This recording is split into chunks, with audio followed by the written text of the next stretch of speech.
Alright, welcome to my day 44 progression guide. So for today, we did not get a level increase. So starting out, you want to go to build, then go, then load into your artificial island. Then you want to go back to build, then you want to hit claim. You want to make sure you do that because you can only hold your resources for 24 hours. So I wanted to go ahead and let you know that the bosses have respawned today. So that means if you killed your bosses when Artificial Island came out, they are respawning today, so you want to make sure that's the first thing you do. On top of that, the common enemies responded yesterday, and I actually forgot about it, so I didn't do mine until the evening. So if you forgot about your enemies respawning, you want to go around and knock those out today as well. Let me go ahead and tell you what is the priority to level up. First thing you want to level up is the Development Center, because you need to get this to level 5 before you can upgrade your other buildings. So as you see, I've already done it. I gotta wait about a half an hour more before the Development Center is level 5. Once it's level 5, I can level up the rest of my buildings. We should get enough resources today to where we can level up every building to level 5. I also did the math. We need 1,500 tuna cans to upgrade our buildings and upgrade our Development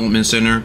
So if you've been doing everything, you should have enough to buy your relic shards and all of your monthly items. But if you want to just kind of save a couple just to be sure, you could buy your monthly items next week, since that is the end of the month. Let the bosses respawn next week, you kill them again, make sure you have enough to upgrade, then you buy the monthly items. I also want to remind you about the link in the description to the Tower of Fantasy info site, to where it gives you the boss spawn locations and also where the mobs spawn. So this might help you if you forgot to do your mobs last night, and of course if you want to get the bosses today. But once you completed all that, you want to do Mia's Kitchen, you want to do your bounties, then you want to do your ruins, and then if you have any story left over, go ahead and complete it. For vitality, starting with joint operations. So today we got access to the boots, which are pretty good because they have crit on them. So I recommend that you run this joint op, but probably don't use any vitality solutions, because I would just use my crystal dust to buy boots. That way you don't have to worry about this dungeon ever again. Next we have interstellar exploration. So you want to make sure you check your stargates and see if you have 2 or more in this category. If so, it's a level 3 stargate. But again, you know, especially if you're going to be trying to get Lin, if you see some level 2 stargates with like booster frames and nanofibers, you might want to go ahead and knock those out. Other than that, you can do dimensional trials, but just make sure they're difficulty 5, or you can do space-time domains, but just make sure it's difficulty 5. But if you're still struggling for XP, feel free to go ahead and force decipher any password chest and open up any rusted iron chest. You can also do the Frontier Clash AFK farm or do the Raincaller Island chest run. And if you want more information on that, check out my experience farm video. Then don't forget to do your daily gifts. You want to go to the black market and talk to Hopkins. You want to go to Cetus Island and do the claw machine.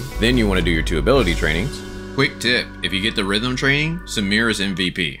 Next, you want to maintain your vehicle. So some of the best places is Astra Shelter. The next place would be Bangi Shelter. After that, we got the Black Market. And the best place, High Crows. Also attack any elemental rocks you see for crystals. Next, we have Aida Cafe, to where customers come every day at 1 p.m. Again, if you want to know the preferred meals the customers want or where to farm the ingredients, check the links down in the description. Then we have the weekly tab. You want to make sure you're doing enough things so you can get everything up top. Which brings us to our challenges. If you're trying to attempt the Bygone or maybe like Frontier Clash, you might want to save your Mia's Kitchen so that way you can use it to power you up. Just make sure that you use your 3 attempts before the day is over. So starting with the Bygone Phantasm. Again, you want to make sure that you are attempting this new Phantasm. This is going to give you the most points. Once you knock that out, then you want to go ahead and do the regular Phantasm. Frontier Clash, we got another attempt today, so you want to go ahead and try to get your team and knock those out so that way you can get that golden gear. Void Risk, if this is a first time boss for you, you want to make sure you knock that out.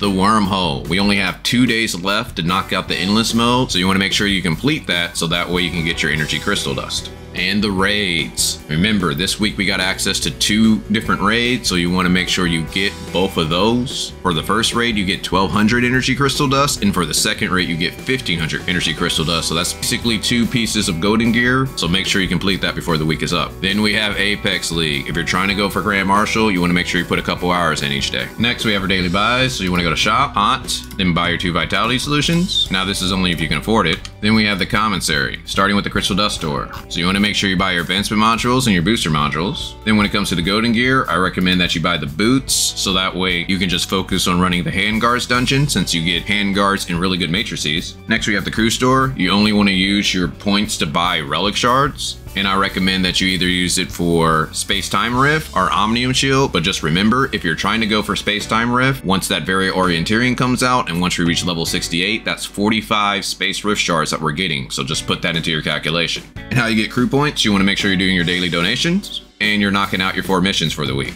But if you see password chests, you want to skip that because you want to save your passwords for Vera. Support store. You want to make sure you're buying your 3-joint supply chips for the week, and the best way to get support points is to do Frontier Clash Normal, to where you get 375 support points, machine parts, and experience. Or you can do Matrix Drills Difficulty 1 with a team of 2 in Void Rifts to get 150 support points. Or you can fight World Bosses, Force Decipher, get 100 support points, as well as machine parts. But besides that, you can go achievement hunting, explore the map, or go mount farming. Well, hopefully you guys enjoyed. If so, check out my day 43 video, and I would greatly appreciate a like and a comment. But other than that, talk with you guys later.